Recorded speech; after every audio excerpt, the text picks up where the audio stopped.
لا یاریەکانی هەفتەی سێمی خولی نایابی عێراق بۆ تۆپی بالەو لە قۆناغی هەشت هەولێر لە هۆڵیانی ئەکاد عنکاوە ڕوبەڕووی میقدادیە بوویەوە.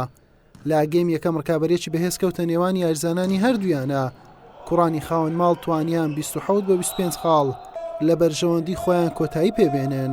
لا گەیمەکانی دووەم و سێم کوڕانی پایتەختی هەرێمی کوردستان ئاستەنجیان نەبینی و بە ئەنجامەکانی 25 بە 13 و 25 بە 17 براوە بوون و لە یاریەکە با سێ گێمی پاک سەرکەوتنیان نووسیەوە.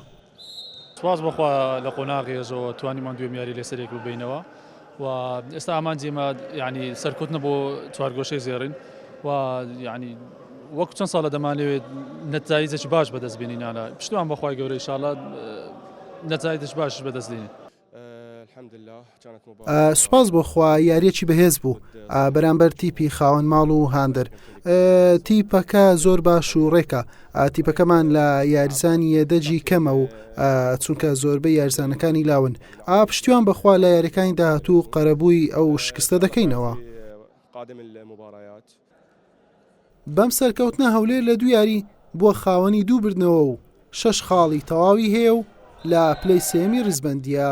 لە هەفتەی چوارەم و لە دێربی کوردستان شەمە دەبێتە میوانی پێشمەرگە.